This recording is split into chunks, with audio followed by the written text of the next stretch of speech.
Welcome in, Hokies fans, to this edition of the Tech Sideline podcast. We record on Tuesday, March 29th, and on today's episode, we are thrilled to welcome Storr Murphy from the Virginia Tech men's basketball team to talk about his experience with the program, that historic run in the ACC Tournament, what's next for him, and much more. Stay tuned with us here on episode 231 of the Tech Sideline podcast, which starts right now.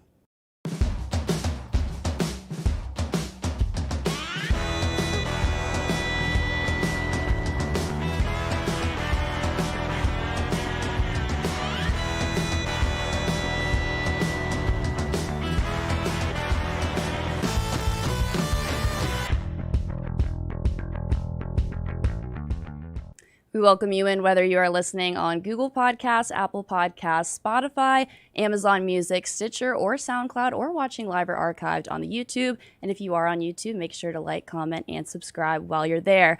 A full crew on set today. Katie Adams with you in the host chair. Will Stewart, founder and general manager of TechSideline.com, to my left. In the fourth chair for now is lead analyst and columnist Chris Coleman. He will join us on set after the break. Behind the scenes is Malcolm Stewart, as always. And, of course, across the way is Virginia Tech guard Storr Murphy.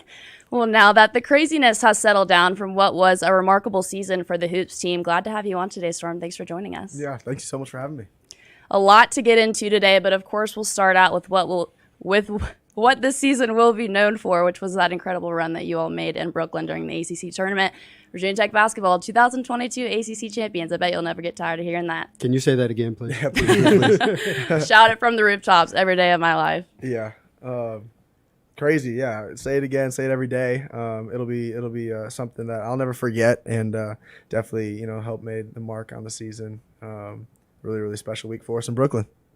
I know, Will, you're passionate about this topic. As a lifelong Virginia Tech basketball fan, waited a long time for this moment. So you won the tournament, which is awesome. I mean, you played basketball your whole life. You're used to playing in tournaments, winning tournaments. This is different. I mean, you've been back 2 or 3 weeks now, and, winning four games in a row is cool, and having people tell you, oh, you're the first Virginia Tech team to ever win it. But do you really grasp the magnitude of what this means for, older fans who watched the ACC tournament for all those years? I mean, have people come up to you and said stuff like in the last 2 or 3 weeks? Some have. There's been a couple letters sent in, just explaining what it means and how it impacts them, and they're thankful for it, and they've been waiting years for it and stuff. But I don't know. I don't think I do totally grasp it yet. I don't think so. I don't think especially because I've been here for 1 year. Right. I haven't been here for 4 or 5, and I haven't felt that anticipation, I think, as much as other people. But one thing that did mean a lot and kind of gave me a good sense of what it would mean was our pregame speech in the locker room, where Coach Young was talking to us, and then he gave the floor to Coach Jackson, our strength coach, and who's been here and played here, and what it would mean to him. And he talked about what it would mean to him personally, and how many guys have texted and called him, and just that we're doing it for a long line of history here for Virginia Tech, and players and people have come through, and they're all wanting it so bad, more than us and just as bad as us. And so that gave us a lot of motivation, I think, minutes before tip, emotional motivation. So has it occurred to you when you're, 23? Yep. That when you're 43 and you got the guts starting, that they're going to invite you back to Virginia Tech, and you and whoever else can make the trip, you're going to be called out there on the floor, and it's going to be like 20 years ago. It's going to be the 10-year anniversary, the 20-year anniversary, 25, all that. And so you are forever threaded into the fabric of Virginia Tech basketball. That must be pretty cool. Yeah, no, it definitely is. I think it's cool to hear that. It's cool to say that and look forward to that. I haven't even thought about that, the 20-year anniversary or whatnot. And that's why I pointed it out. Yeah, no, that's super cool. So I think just another added bonus and benefit to the excitement of what happened. And I think, the way this season went, ups and downs, and just to finish that way, I couldn't have dreamed or wrote a better finish. And so, those 4 nights, those 4 games, to be able to now call ourselves champs and realize what it means is it means a lot. It means a lot. Take me through the mindset game by game and how Coach Young really prepared you guys each night to keep winning. to achieve what some thought was the impossible after you started out the season 2-7 in ACC play. What did he say to you guys in the locker room? How did he prepare you for that moment?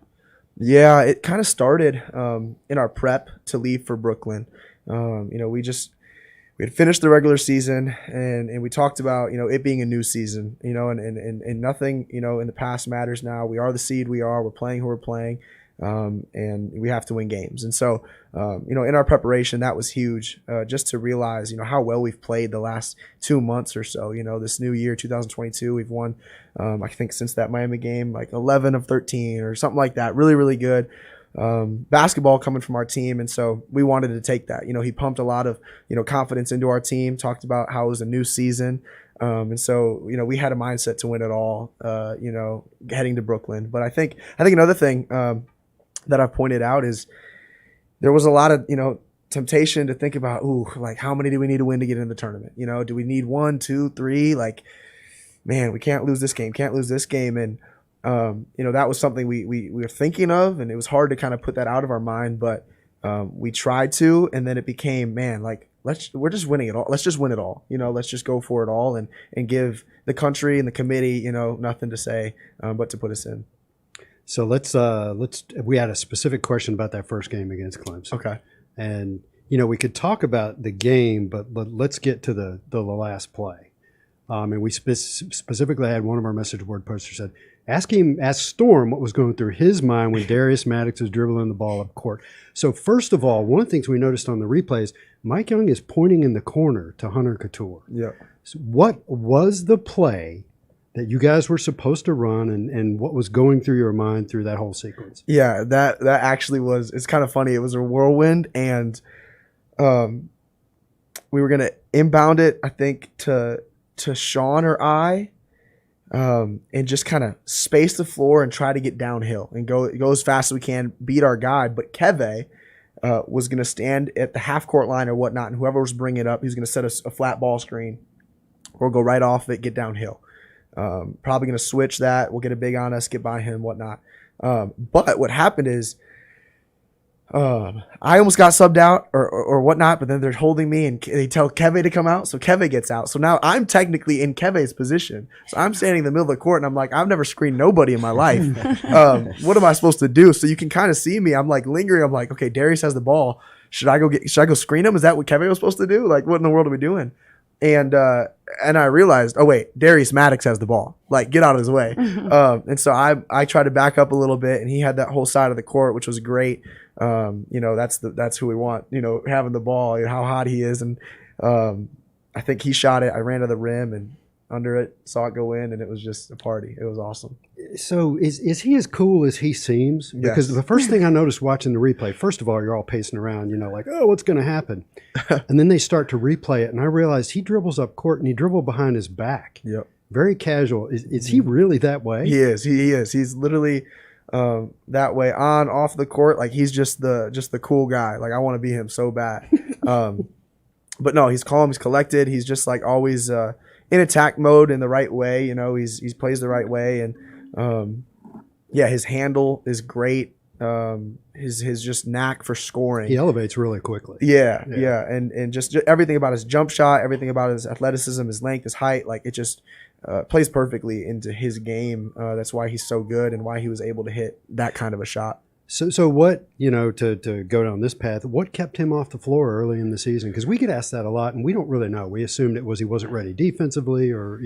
Yeah, I'm not totally sure. I think the way, Naheem and Hunter have built their careers and played so well here, those are guys we want on the court, and I know Darius hadn't played much last year, as much being a freshman, but man, day after day, he continued to prove himself in practice. And coaches even the preseason told our team, like, Darius is going to have a big impact this year and a big role, and he can score the basketball and he makes shots. And I think, like, since the day I've met him, like, I don't know if I've seen him miss. Pretty much, he makes everything, it seems, in practices and scrimmages and workouts, and so. I think day after day, just like building that confidence and showing the coaches that he's really making shots and doing that in games, helped him come along really well. Well, we joke all the time that when he goes up now, we expect it to go in. Oh yeah, It's me too. yeah, real disappointing when it doesn't, which is rare. Storm, you and Coach K shared a moment after the ACC championship game. What did he share with you in that moment? Yeah, it was a really cool moment. I think that was now my third time playing him, and he's always been nice and great and respected. But went over to we celebrated, and I saw the Duke players leaving, so I went over there to just thank them for a great game and being great players. And I grew up a Duke fan, actually. Oh no! But it was cool. Just he was there in front of me, and I was like, "Oh, it's Coach K. Like, should I get out of his way? I don't know." And then we met, and he just said he wanted me to know that him and Duke basketball just appreciated me as a player and a leader, and how I played. And that, we're going to be great. Good luck in the tournament, and best of luck in the future. So it was cool. And I just thanked him for all he's done for the game.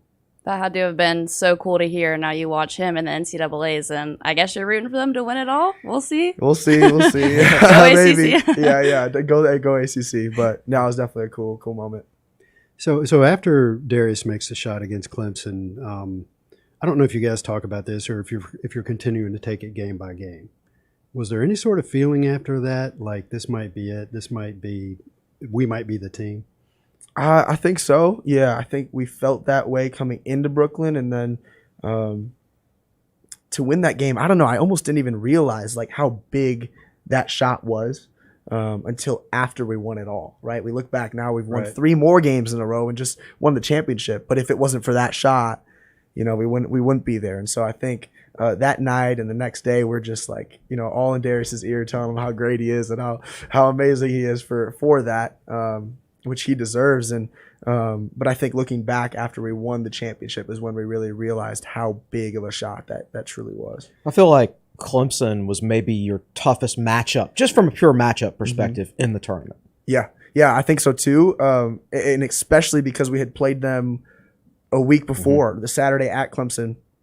And that's always hard. It's always hard to play a team back to back, quickly after another game. And why is that? Get into that. I think it's like the scouting, play one team in January, play them again in March. We've kind of forgotten. We've focused on so many other teams, other games. And, now looking back at that film, right, that's one thing. But to have that game feel so fresh, know the spots we're supposed to be in on defense, and then be able to just like change scheme really quickly from one game to the next, and it's almost like double the scout is there, and so it can be hard. But yeah, so is there any uncertainty in your mind because they had beaten you? We absolutely were like, goodness, like Clemson is good. Like they just beat us. Like they are really, really, really good. Like we cannot look past this game. We don't know who will play. But if it's Clemson, we want revenge. We want to get them back as quickly as we can. All right.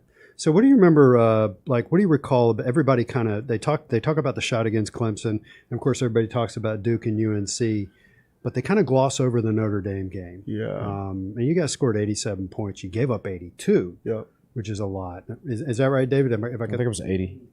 87, 80. Okay. Is there anything that comes to your mind about that game? Yeah. We knew like they wanted revenge from the game we beat them here, which was an awesome game. What comes to my mind about them is they're a team that, and we talked about this a lot in prep, is they're just a super skilled team that is going to capitalize on all of our mistakes. They're a team that, if we're in the wrong spot or we close out wrong, someone's going to be able to get in the lane, and they can pass so well. That's what we also prepped a lot on, is that they're an incredible passing team. Yeah. And so prepped a lot for that on the defensive end. And, we didn't know for sure if they were going to run a zone or man as much. And they ran quite a bit of zone against us here at home. But no, we knew, they have dudes on that team, really good players. I mean, Prentice Hubb is a great player, great point guard. He can score, and Dane Goodwin can score. Like they can all score. Paul Atkinson's been great for them this year. So we knew they had a lot of weapons, and it was going to be a battle, and it was. Yeah. I'll hand it back. I didn't mean to jump in and take things. No, you're totally where fine. are you in your list of questions? I had one more, and then we can move on to the next So we're one. talking ACC tournament still? Yeah. Okay, go for it. So now that you've been back for 3 weeks since the ACC tournament, 4 weeks, whatever it's been. What has the impact been like from Hokie Nation when you're walking around campus? Are people stopping you all the time and asking for pictures? What has the love that they've shown you been like? Yeah, a little bit of that. It's been super cool. Even when we landed and drove back to campus, just to come back to the facility and see so many people there just to support us. It really made us happy, helped us feel extremely proud of what we just did and have that kind of settle in a little bit more. And so I think, now, being back on campus and in Blacksburg, there's definitely still great vibes going on and a lot of hype still there. And, hopefully that never dies down. But yeah, it's been so fun running into people, running into friends, and just talking about it. It's the kind of the talk of the town, and to be able to have a little part in that is super special. I think the only other thing I wanted to ask about the ACC tournament, and maybe there's something on Chris's mind, is playing Duke and UNC and Duke. Last two games. I don't really know how to phrase this, because fans from the outside looking in, like going into the UNC game, I thought to myself, these guys have had a good tournament. We'll just see where things go. Mm-hmm. And I didn't have expectations on the semifinal. Same feeling the night before you guys played, the night that you guys played Duke. It just you totally controlled those games from beginning to end. Mm-hmm. What was the feeling in those games that you guys had? I know when Hunter comes out and makes like 6 3-pointers in the first half, you're feeling like you're in control. You know? Yeah. Did they seem rattled at all by how well you guys were playing? Kind of go into that before we leave the topic of the tournament. I think being able to play UNC in the semis and Duke in the final, I think is actually it was huge for us, because we get to play these story programs. We get to play UNC and Duke, and they're great programs, great players, great coaches, and they had beaten us earlier in the year, and we were really motivated by that. We talked about that, and it was crazy. Honestly, the semifinal game that morning, sitting at breakfast with Ace and David and Darius and Keve, just the feeling, we were just like, why do we feel this? Why do I feel this way? Like, I am full of emotion. I want to play right now. And it's like 7:16. And we were amped, and it meant a lot to us. And it was like almost this emotional sensation. It's hard to almost describe, of just like, we'll run through a wall right now. We want to win this thing so bad. And I think, the fact that it was UNC gave us some extra motivation for that. But like you mentioned, like controlling the game from start to finish, it almost just felt like we were out there playing. It was just us, and that was our arena that week. And it felt like we controlled it from how we prepped and how we were coached and how the team bought into the goal at hand. And I think I've never sensed a level of desperation and urgency from guys on my team, leadership from a handful of guys, not so vocal guys being vocal, and that's just naturally coming out because of the desperation and urgency, I think. Which was unbelievable. I think is a huge reason why, we had so much success and controlled the games, like you mentioned. There was one moment, actually, that, yes, I think they were a little frazzled. It was in the Duke game, and I think it might have been the opening of the second half. Timeout early in the second half. Super early timeout. And it was cool. And Coach Young is amazing for this. But in our timeout, we didn't talk about anything that we were doing wrong or need to change or do right or what they're about to do. Coach Young just word for word told us what he was telling them. And that to us sitting there, we're like, what? Like, that's awesome. So you're quoting him what Coach Young or Coach K is telling Duke. And it just fired us up, because he was telling us that, Coach K is not happy with how they started. They started sluggish, and they're going to do anything to, jack us up here. And so we were ready for it. Chris, was that the timeout where Coach K was showing his players how to position themselves? Oh, he actually grabbed one of his players or assistants and was positioning him somewhere. And I was like, if they hadn't figured out where to be on defense by now, they're in for a long second half. Yeah, that's great. Good stuff, man. Well, from one tournament to the next, we got to touch on March Madness. Obviously not the result that anyone wanted, but do want to touch on it quickly. You're a Wisconsin native, born and raised, I assume, but you played your college career so far away in South Carolina and Virginia.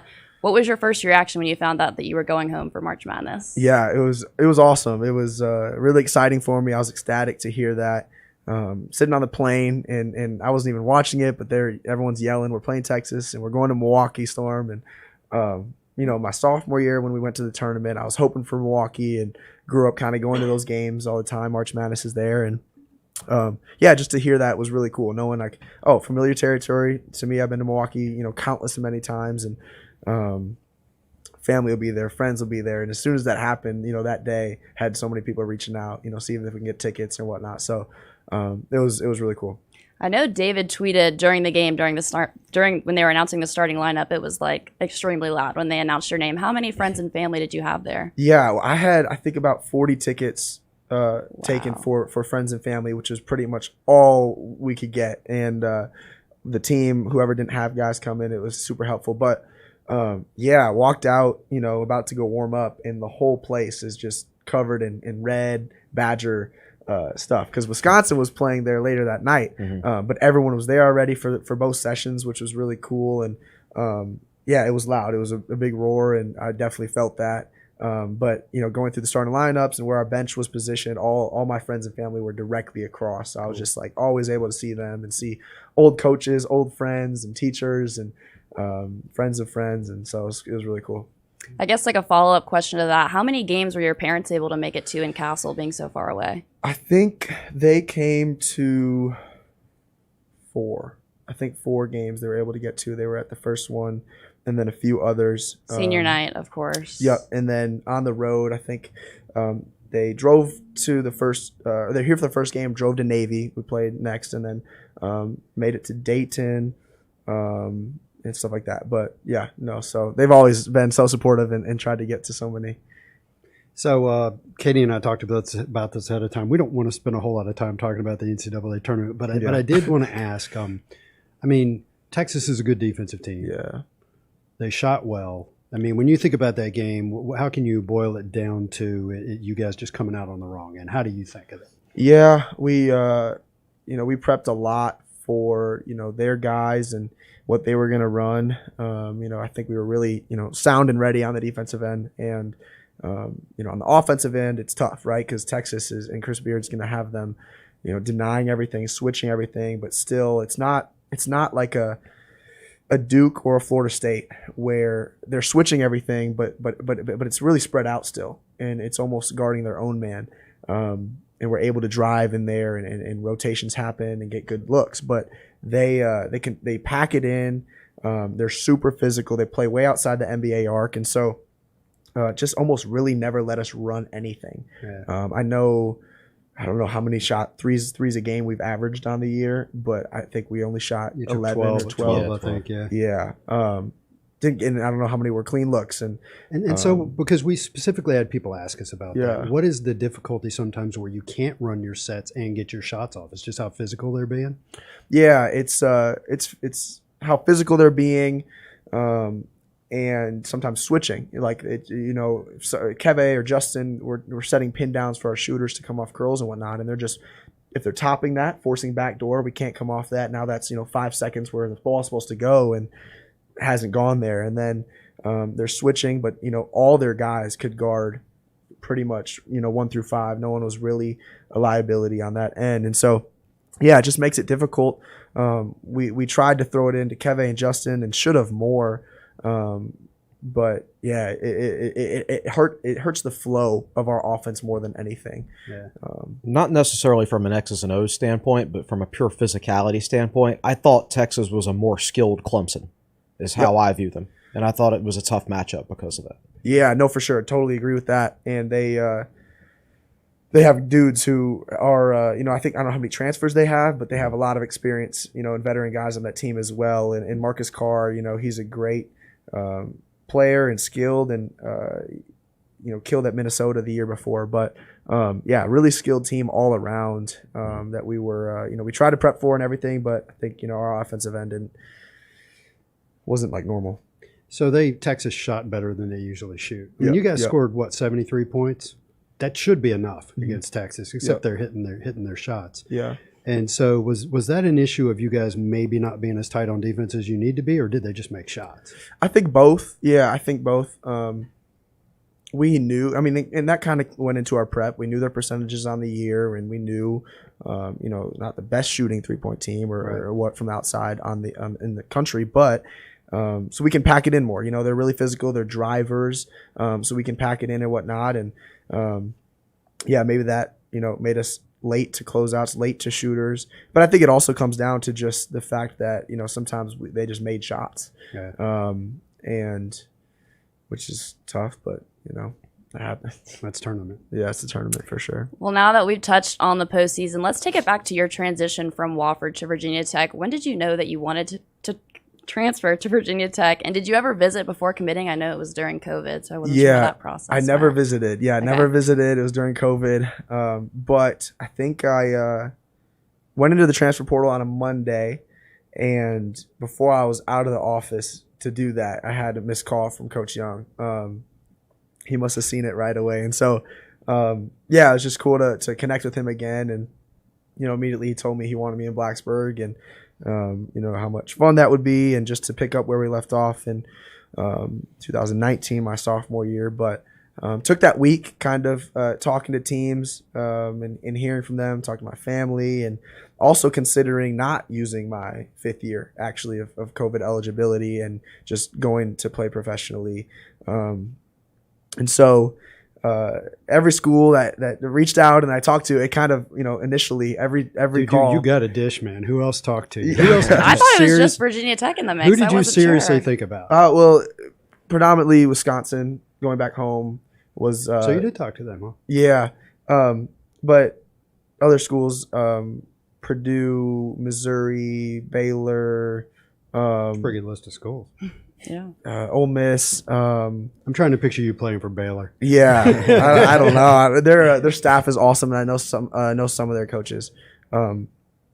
But every call that a coach would call me and I'd pick up, it'd just initially be, so are you just going to go to Virginia Tech, or should I tell you about ourselves and our team, or are you just going to go to Virginia Tech? Yeah. But I was, kind of, comparing every school to Virginia Tech in the process and in those conversations. But I think I knew on that Friday of that week, told Coach Young, and posted on Saturday.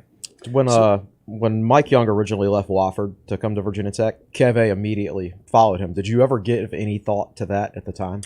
I think I thought about it. It just wasn't an option, wasn't an opportunity at the time. And I so enjoyed, being coached by our top assistant at the time, Jay McCauley, who was there, and then got the head job. So really excited about that, and wanted to stay. And I had not just on basketball, but Wofford, was a smaller campus and everything. So I knew so many people and had so many good friends even off the court. So really didn't put too much thought into it, and wanted to stay and finish there. Right. Yeah, a lot of people had that question. Yeah. Did you notice any differences in Coach Young's coaching philosophies and approach to basketball after you reunited with him at Tech? No, I wouldn't say coaches, specific methods or X's and O's or way about him changed. Anything on the court, not necessarily. I think any changes that I did notice were just, a nature of the game and it becoming the ACC. And, there being, more athleticism and more skilled players, 1 through 5 on the court at all times for a given team. I think that might have changed some of the X's and O's and just but made it better and had to, rise to the occasion. And but he's the same guy, on the court and off the court with his personality, his charisma, and his encouragement. He makes, every day fun to show up to the gym. So, yeah. Were you maybe amazed is too strong a word, but were you amazed at how much better Keve Aluma have gotten? No, I wasn't. Didn't surprise you? Didn't surprise me, actually. My freshman year, we would go late at night and just shoot, in like the summers and the fall, preseason and stuff, and play one-on-one and whatnot. But and he had the handles to play like a guard, and he had, a really good looking jump shot. And I knew he was extremely skilled. I knew he could pass.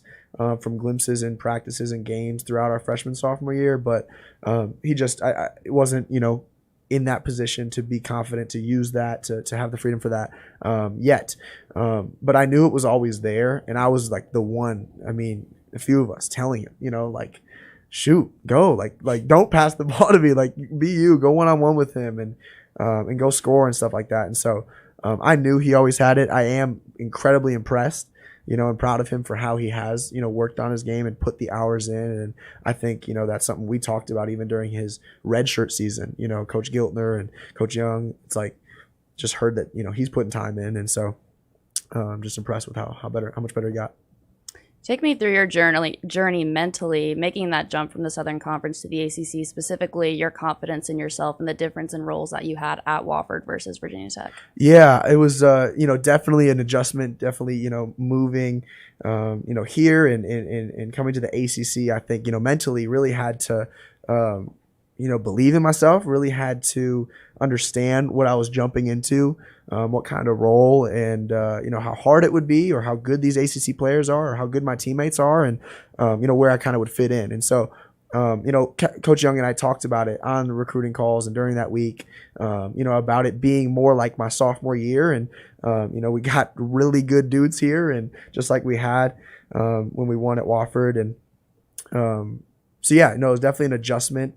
But mentally, it was, you know, kind of challenging at times to understand, you know, where am I fitting in, what's my role, but enjoyed every step of that, of the ups and downs of it, and just glad, you know, how it turned out.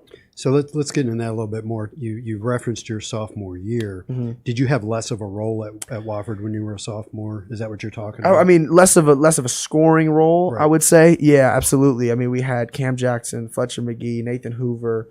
Fletcher McGee sucks a lot of air out of the building by shooting as much as he does. Right? No, but he's a great shooter. So. Oh my goodness, yeah. So he's a legend, best shooter in NCAA history, and you know, he's going to get a lot of touches, a lot of plays ran for him, and he's going to get them up, and we want that to happen. And you know, that was my job, and while at the same time, you know, building my abilities to score and move into confidence and freedom with that, and then, you know, having a good scoring, I guess, years, my junior and senior year at Wofford, you know, trying to bring that as much as I can here, but also understanding, like, Kevin Aluma, Justin Mutz, Hunter Couture, Naheem, Darius, Sean, like, we got really good dudes on this team. And so I'm going to try to be as much as I can, you know, the playmaker, but also, right, be our point guard and be coach on the floor and set things up for everyone as much as I can. But so a question we got a lot was, you know, where was your confidence while all this was going on? Because, you know, early on you ran into some teams like Memphis was nuts. You know? And so Katie asked you to take us on that journey. Was there ever a point, particularly once the season had started, where you were like wondering about it, wondering can you do this? Yeah, I mean, I think New York, you know, the first time was was definitely a challenge. Yeah, I mean, didn't play well, bad basketball. I'm like, man, did I just play the worst game I've ever played in my career? What just happened? And come back, sit down at Starbucks with Coach Giltner and just hash it out. I'm like, yo, what in the world? And so appreciate him for who he is and the great coach he is and help he was and stuff. But yeah, I think there was a couple moments I'm like, whoa, like, I'm so, like, good to do this. Like, I can so do this, but what in the world? Like, I just had a horrible game. And yeah, like, kind of ate me up a little bit here and there. And it was definitely a challenge, definitely hard to hear some things and see some things. But, you know, continue to just, you know, man, I've been through things like this before in my life. And the only answer is to you know, push even harder. And so just had great guys and great teammates and people in my life, you know, telling me, like, man, like, you're literally made for this. Like, you literally did this, commit to this, and work at it even harder now. And so, yeah, definitely ups and downs and challenging at times. But, you know, I'm just thankful for, you know, the people on the team and in the program, and then how it ended, you know, made it so worth it. All right, we're going to take a break here on episode 231 of the Tech Sideline podcast, and we'll have more with Storm after the break.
Thanks for joining us here on episode 231 of the Tech Sideline podcast with our special guest, Storm Murphy. As we transition back from the break, I want to talk about the regular season. What were your goals heading into the season, and what do you feel like you got better at during your time here? Yeah, I think, overall goal, was to win a championship. We talked about that early on in the recruiting process. And then, as I was moving here, that, we were going to be really good. We're an old veteran team. We got a lot of guys who can score, and we got all the right pieces and great people. And so we want to put it together and win a championship. So that was the goal.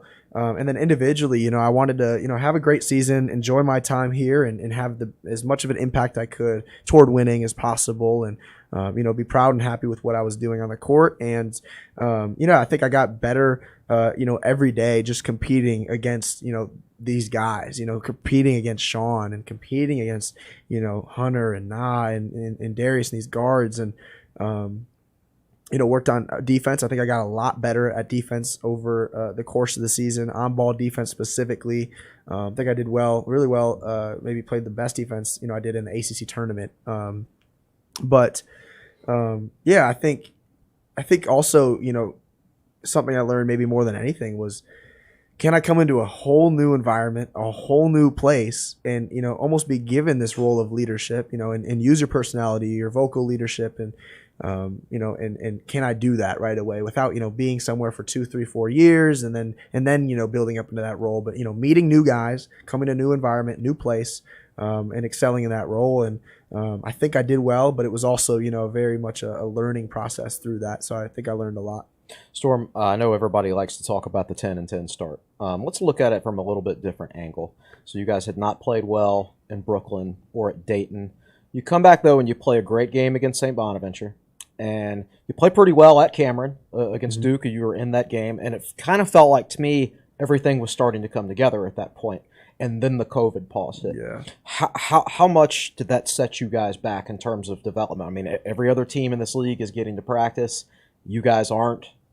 Could potentially, their turnaround have begun earlier if that had not happened? Yeah, maybe. I don't want to blame COVID or anything and say it wasn't, us just losing games or losing to NC State that night and not playing well. But it was hard. It was, kind of a bump in the road when we got this momentum going. We're hot. We're playing really well. And even though you said, we did lose at Cameron, but we played really, really well.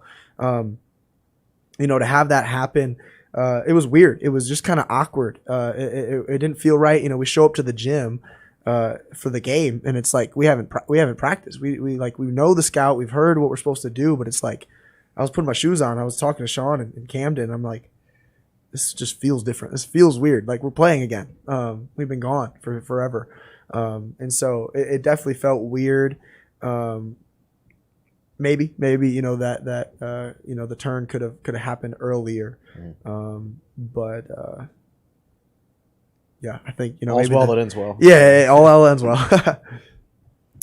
You mentioned Sean earlier. How impactful for you was it to have a guy like him behind you who could kind of take some minutes off your shoulder during the season? Yeah. Oh my goodness. So impactful. One, for our team, just to have a dude like that who is fearless and can score and pass and get by anyone and lock up and play physical defense. That's just it's just huge to have that. And he'll be so good. He's going to be so good.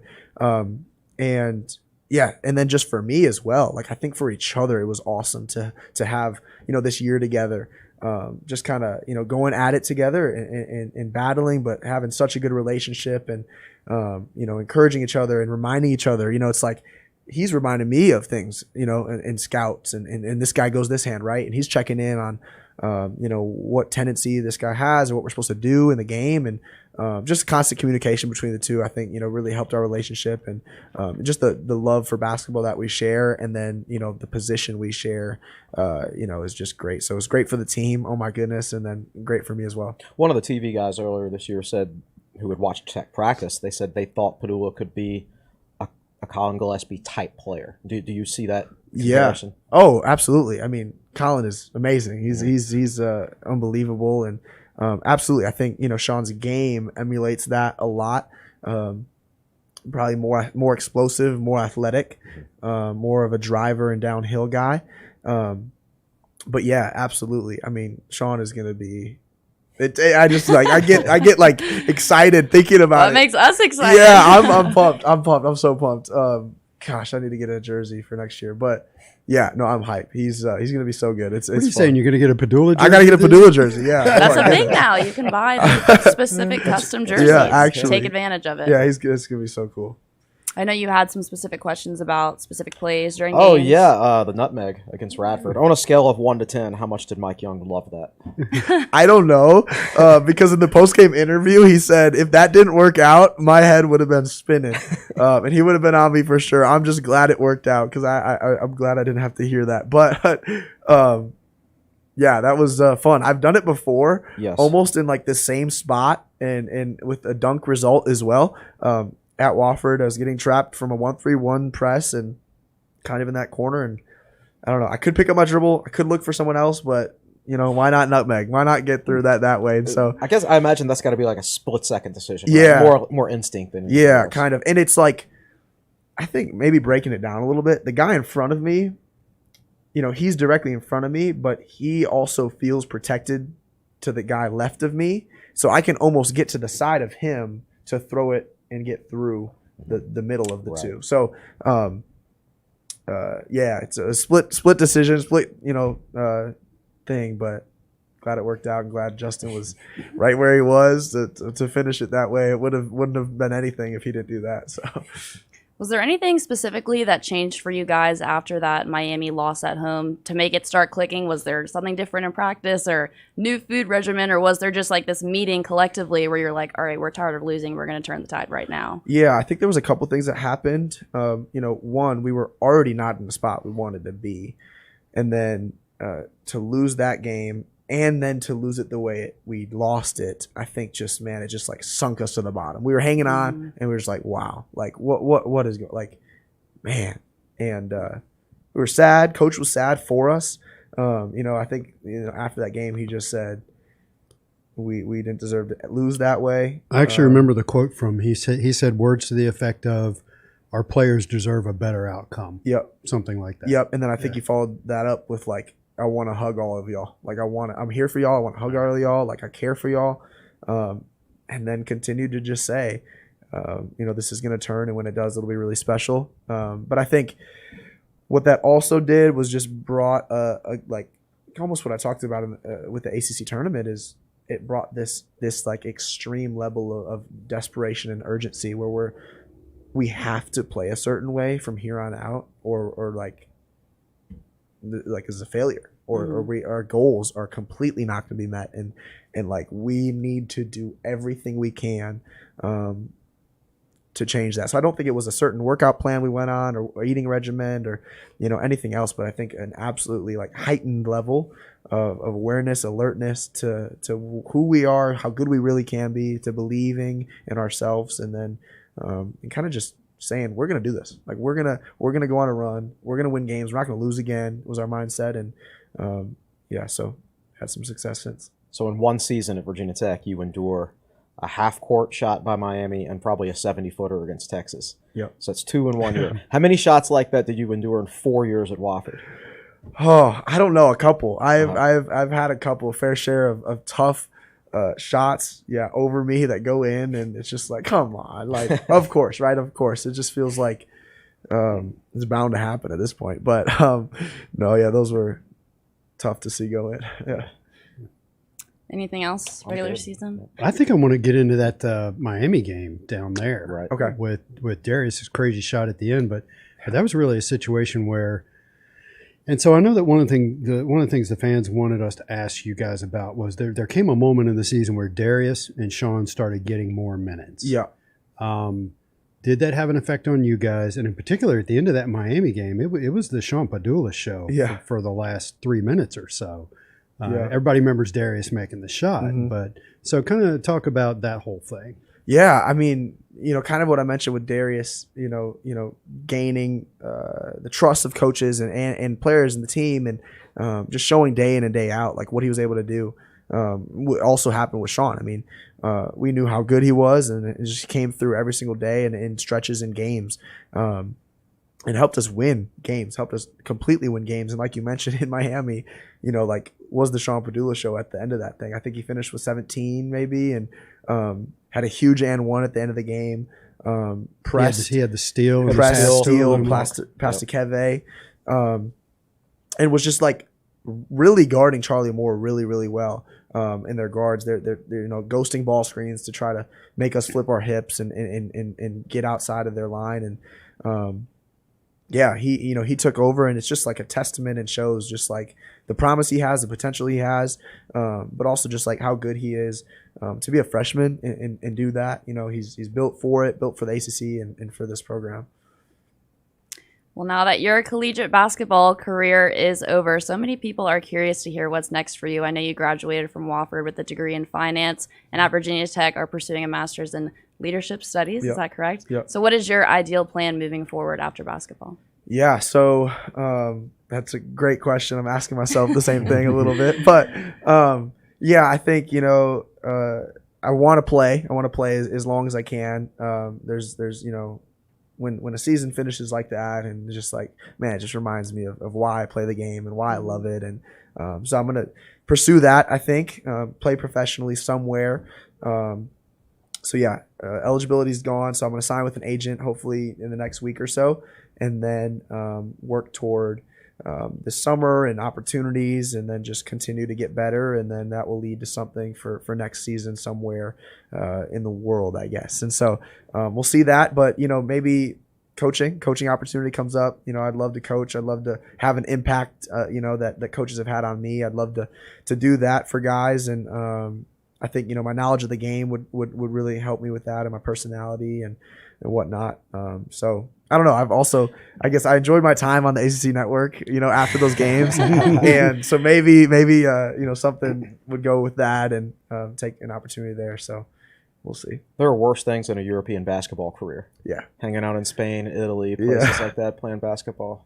Yeah. I'm, excited I have a couple friends who are over there, from Wofford, and ex players that I've known and friends. Is McGee over there? McGee, yep. He was in Spain, and now he's in Montenegro. And then Cam Jackson was in Germany, Portugal, and he's in Italy now. And so, travel the world and go see some places and, meet new people. And at the same time, playing basketball professionally is definitely attractive to me. And, I'm kind of just like, why not go and do that, when I'm 23. All right, last question for me before we get into fan questions and some fun ones. What will you take away from your experience at Virginia Tech and in Blacksburg, playing in front of Castle Guard, all of those things?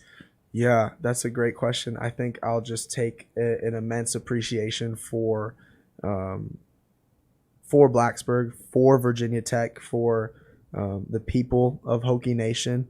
I think it's reminded me, and brought a new, energy and life to me and joy to me about just like how great people are, really, honestly, just to just be surrounded every day by people in Blacksburg and Virginia Tech. So special, so supportive, so encouraging. The energy around the team this year was just amazing. And I'll take a lot of memories from the team, a lot of memories and lessons learned from the guys. And I'll be, friends with them for forever. And then just in a whole, Virginia Tech and Blacksburg and the community, I think remembered as a family, and I think, proud to be a part of it forever. Do we have? I got a ton, man. All right. I can keep him busy for probably another half hour. So. Let's go. Because I have a list of stuff here, but I'm also looking at what's coming through YouTube. So okay. I know when you came out to the event last fall, we talked about this, but just go over everybody how you got the name Storm. Yeah, where'd that come from? Is it a given name? That's the first. Is it a nickname or a given name? Yep. So it is a given name. Get that a lot. But it was my mom's maiden name. And so mom's maiden name, and then also born January 3rd in Wisconsin during a snowstorm. Because that was the question, was what kind of storm was it? Snow. Because we told people it was a storm, and they're like, well, what kind of storm is it? I don't know. Yep, snowstorm. So yeah. All right, let's see. Somebody asked a question. I don't quite have it here. It was, compare the UNC you played against at Wofford to the UNC you played this year for Virginia Tech. Yeah. I thought that was an interesting question. Yeah, that is. I would say very similar. I mean, Hubert was the assistant there for all the times I've played, except for now the head coach. But a team that is gonna crash the boards like crazy and offensive rebound, big physical. So boxing out is gonna be like key emphasis, if not the biggest. And then transition defense, I remember, is always over the years been a huge emphasis because we call it in scout and everything the Carolina break. They're pushing the ball up even on our makes. We got to sprint back just as fast, and so and then just really skilled players and a storied program. And so I think pretty similar actually. Over the years. Toughest player you had to guard? Toughest player I've had to guard this year. Let's say in your career. Oh, my career. Okay, my career. Toughest player I've had to guard is probably be Lamar Peters from Mississippi State. I was gonna say I don't even know who that is. He's from Mississippi State, point guard, lefty, just so quick, so shifty. We had a tough deal guarding him my sophomore year, splitting ball screens behind the back, all this stuff. But yeah, I think he's overseas killing it now, but he's tough to guard. Yeah. Being a lefty make it even a little more different, like defending a lefty instead of a righty? I think so, because it's like, the feet positioning that we're so used to with people attacking, our left sides and, the push-off leg for that's mostly our right, and my right's my dominant. And I think so, yeah, like tend to guard people going this way. But when that shifts, it's just kind of different. You almost don't think about it, but yeah. All right, let's see what I got next here. Forgive me for a second while I scan my list of questions. Oh, this is a good one. Where do you keep your piece of string from the ACC tourney net? Yes, it is in my room. We were given our own kind of miniature, smaller ACC tournament trophies, and so it's right in there. So how long is the piece of string? How's it attached to the trophy? Yeah, it's just laying right in the middle, wrapped in a knot though. I think Keve, Justin, and I were the first ones to go up and cut a little more than we probably should have. So I don't know. It's maybe this long. But yeah, we were like, man, seniors, we got to do this. Do you know that tradition was created at the ACC tournament? Really? I didn't know that. The ACC tournament started, I think, in 1953 or 54, whatever the first year of the ACC was. And that's where it started. Was Everett Case, I think, was head coach of NC State. And he started that tradition. He brought the ladder out and had his teams crawl up and cut the net. So that's where that comes from. It's cool. Yeah. So I guess just anybody in your life who is significant, make sure that they know that that's not a piece of trash. That's an important piece of net. Yeah, absolutely. You might want to put it in a display case. Or something. I need to. That is. I think what I'm going to do with my confetti is probably when we do the Mutts posters, I'm going to get the poster framed and then put my confetti in the frame. Perfect. That's what you should do with the string. Idea. Yeah. That's awesome. Did you get any confetti and bring it home with you? Because David had a whole backpack if you need some. I actually didn't bring any, so I might need to grab them. Take some. I've got more over in the office. Oh, yeah. Yeah. So let's see. This is an off-the-wall question. Okay. At Wofford, after a road victory, players got to pick a truck stop treat. Yeah. Does that still happen at Virginia Tech? No, because they fly. And if not, has any tradition replaced it? That's a great question from RU Hokie. That is great. University Hokie. Yeah, we that tradition at Wofford still lives on, will live on, and was awesome. We as soon as we won a road game, like in the locker room, we're celebrating and just screaming snack time, and that was always fun. Hasn't happened here. I remember I think Navy was our first road game. We won. And so I was trying to get Coach Young and Coach Giltner and everyone who knew about it to like, let's do it. Let's do snack time. But it's just, not. Well, I'm guessing at Wofford you took the bus, right? Yeah, I took the bus everywhere. And so we would. So you had to stop for pee breaks and stuff like that. Yeah. And get some snacks. Why not? So, I don't know if there's any other tradition here now that we have right after the game.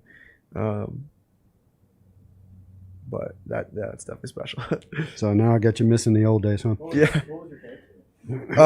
I would go. So David just asked him what his go-to was. What's your favorite? Yeah, so my go-to was usually like a cherry Coke and some Skittles.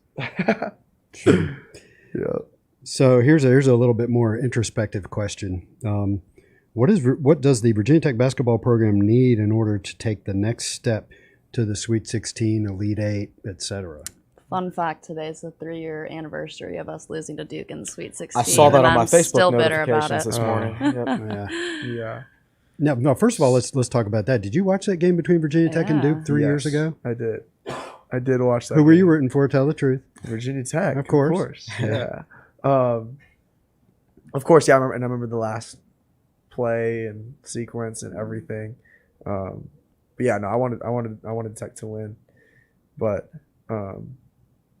what was the other question? The question about? was, what does Virginia Tech need to continue to elevate the program? I mean, let's not pretend like an ACC championship is a significant moment. Yes, yeah. But for to, sure. to go further through the NCAA tournament. Yeah, I think a lot of things go into that tournament and winning a game.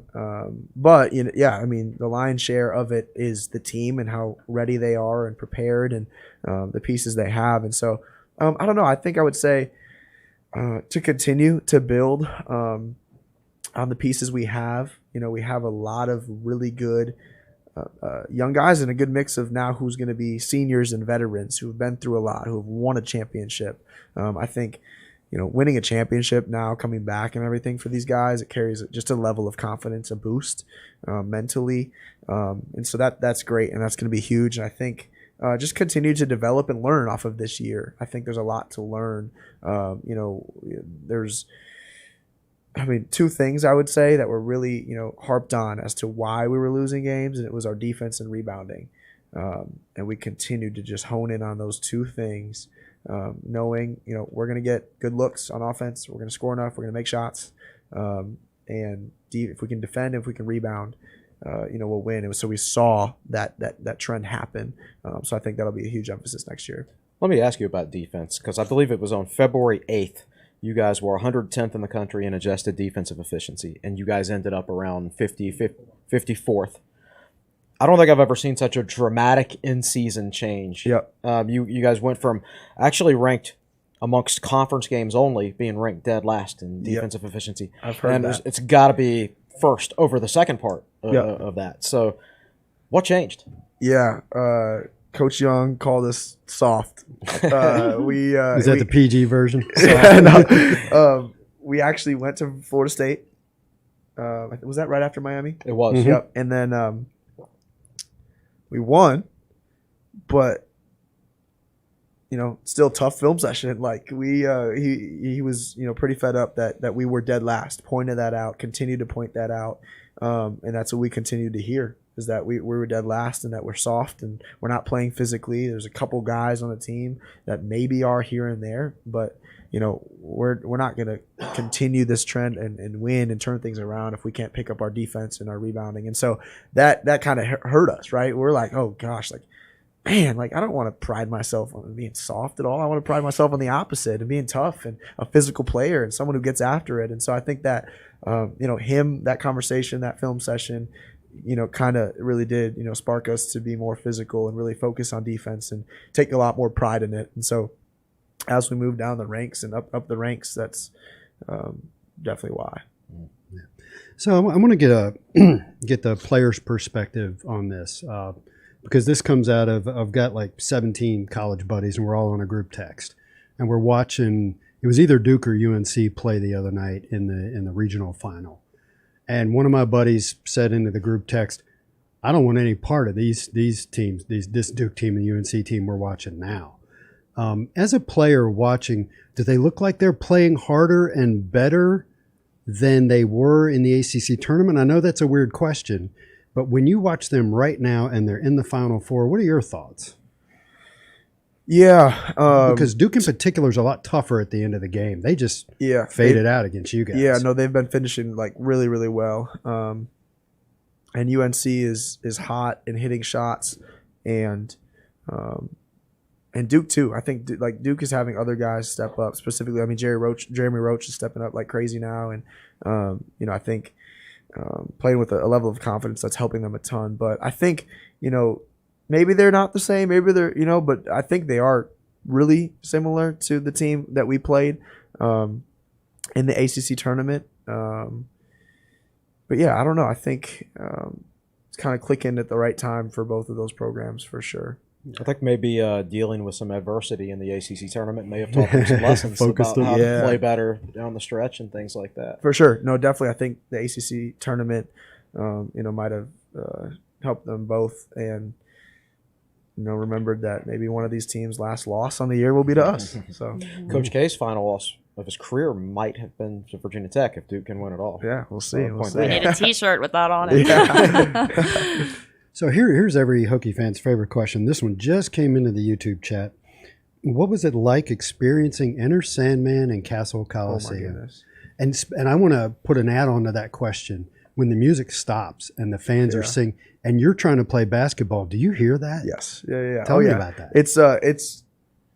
It's awesome. I think it starts right toward the end of our starting lineups, right after that. And so we're, trying to come to the huddle, have the last little talk about what the game plan is, the first few plays, what we're in on defense. But it's just, roaring, and we go out there, and it's cool. It's cool to like take that walk, almost out onto the court for the first time for the night, as the game's about to start, and it's just blaring, and I almost have to hold back from like running in the crowd and dancing with everyone and jumping around and stuff. But and then it's, like you said, it's unbelievable. It's really like an experience that I'll never forget, and something that I can't even compare it to. It's nothing like I've ever experienced. And then when they continue to sing and chant, scream, it's like awesome. So the first possession is always cool, especially if we're on offense where we're right under them. So I definitely hear it.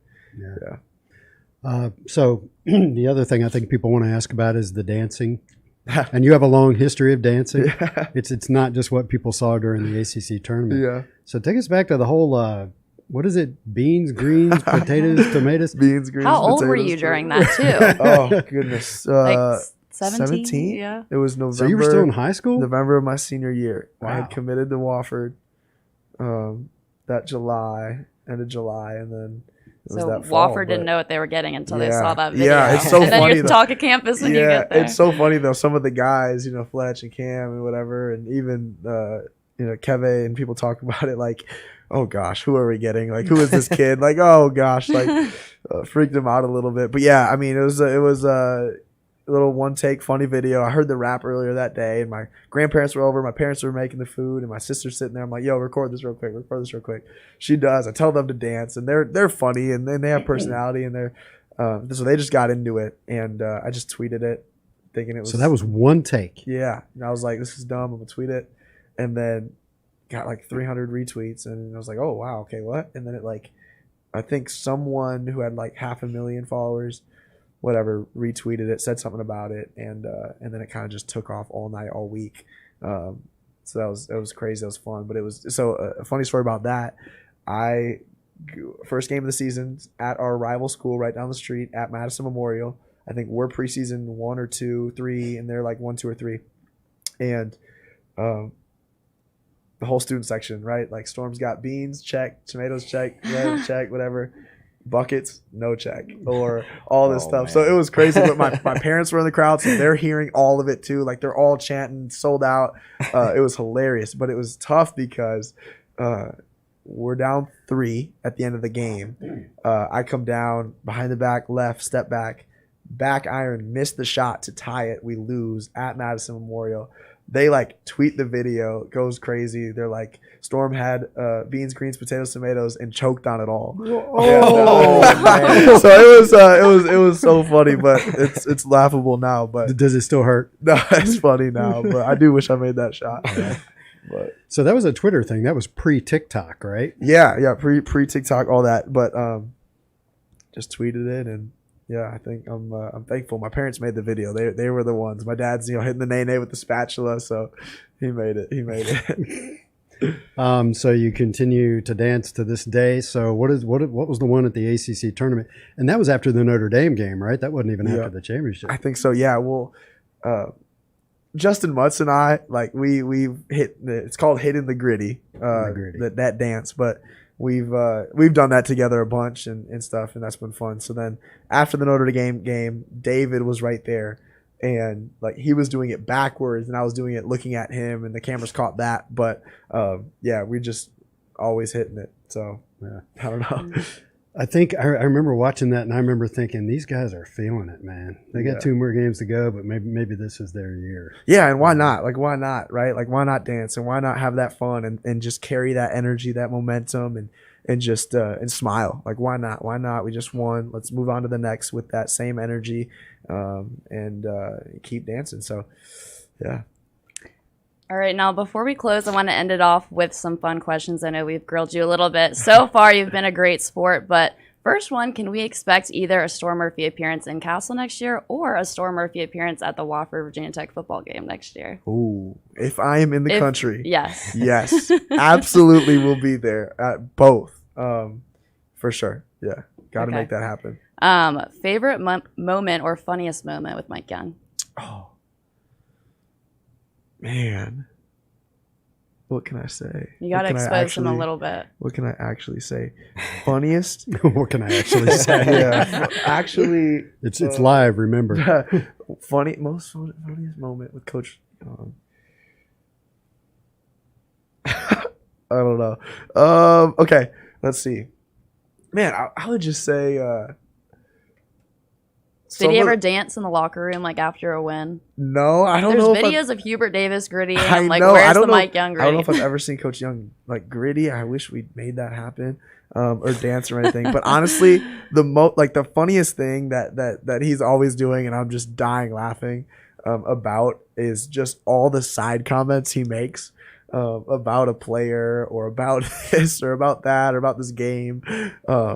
You know, I'm standing on the sideline during scout time or whatever, and they're running something, and he'll come over and just like get on somebody, but he's joking the whole time. There's one moment at Wofford, actually, Matthew Pegram, I think, got elbowed or something in the head. He made the managers run in the locker room to the football, grab a helmet, and he practiced with a football helmet on. And everyone was like, "Are you joking?" But no, like, you're wearing this helmet. So that was during practice. Yeah, during practice. Yeah. But there's been so many, moments. He's hilarious, and he's fun to be around. Favorite uniform to wear at Virginia Tech? Yeah, what color? The orange one, of course. Oh yeah.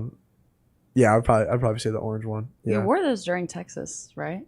We did. I remember seeing that, and I was like, "Oh, we're gonna win." We also wore them UNC, I think. You did. And UNC. Duke. Yeah. Yep. So. Okay. Favorite place to eat in Blacksburg? He's thinking NIL money. Yeah, no. PKs.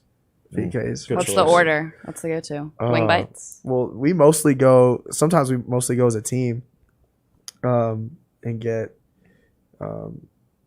wings and pepperoni pizza. I think it's the spicy garlic wings. I love the spicy garlic wings. Their burgers are good too. Yeah, excellent. Yep. All right, who has a better gritty, you or Joel Berry? Shout out my guy Joe Berry, but I gotta say myself. On How many one. times have you been asked to do that in Blacksburg since y'all A got few, back? yeah, a few times now. But anytime I'm asked, I just like make them do it with me, and then it's fun. Yeah, they got to do it with me. So if you're asking, like, we're doing it together. I might stall here for a second because I was going to ask if we could make it. If you said you did it 45 times, I was going to say, can we make it 45 and 1? Okay, well, as long as you do it with me, that's what I'm saying. You know, we didn't have a pre-production meeting about this. We knew we were going to have to dance at the end, but if we get up there, like if we move the table back and get up there, there's no mics. So I mean, you've still got your mic. Well, we didn't cue Malcolm up for any music is our problem. Yeah. We should have had the that's more music production. ready. I think we'll have to There's cancel it. plenty of videos on Twitter. Yeah. They'll live in our hearts forever. All right. Well, David texted me one during the show, so let's get away from the dancing for just a second because I don't like where that's headed. It's headed for me standing up there with you. Two-part question: what did you enjoy the most about playing in Castle, and what was your favorite road venue? Ooh, okay. Favorite part about playing in Castle, yeah, I would just say definitely enter Sandman to start That has to be my answer. Gotta be. Yeah, and then just like even throughout the games at moments, probably more so in the second half of games, close games. We go on a little run, we score a big bucket, we get a good stop. Probably just the ability for the place to blow the roof off the top and roar. I would say one key moment for sure was probably Virginia game. I think we had a stop, their ball out of bounds under. We got a block. You blocked 3 shots in 4 seconds or something like that. We blocked 3 shots in 4 seconds, and of course I didn't have one of them. But no, that was definitely Pedulla did though, right? Yeah, he did. Yeah. That was a fun game, fun atmosphere. Virginia at home was definitely memorable. Yeah. And then you said road venue? Yeah, road venue. Because of your age, you never got to play at Maryland, I don't think. Yeah, no. Okay. Maryland was actually incredible. So you played there when you were at Wofford? No. They played there this year. Oh, that's true. ACC Thank Big you. Ten Yeah. Challenge. See, that's why I keep young people around. Yeah, so never been there, never played there, but this year it was super cool. It was Really? full. So the fans weren't brutal? Well, That was the Kinda game brutal. before they Reputation. fired their head coach. kind of Yes. brutal. Huh? Yeah, So, the game the before last us, the next day hurrah. they fouled. Yeah, but it was full. They all had like the yellow jerseys on for Limb Bias, and that was a really really cool atmosphere to play in. I would say, yeah, maybe Maryland, Charlotte, Spectrum Center was really really cool actually, and then Cameron, I would say probably Cameron, just being like as full as it was, even though it was still Christmas break, was pretty cool. Yeah. All right, I think any that's all I other- got. I'll think of something after we're done with the show. All right. Well, as we come up on 90 minutes, I think that's going to do it for us here on episode 231 of the Tech Sideline podcast. And what a special one it was. Huge thank you to Storm for taking the time out of your busy schedule to come and chat with us here at the Tech Sideline headquarters. You can follow him on Twitter at Murphy_Storm. And for the rest of our crew today, Will Stewart, founder and general manager of TechSideline.com. He's at Will Stewart TSL on Twitter. Chris Coleman, lead analyst and columnist of TechSideline.com. He's at Chris Coleman TSL on Twitter. Malcolm Stewart behind the scenes always does a great job. I'm Katie Adams signing off on episode 231 of the Tech Sideline podcast. We'll see you next time.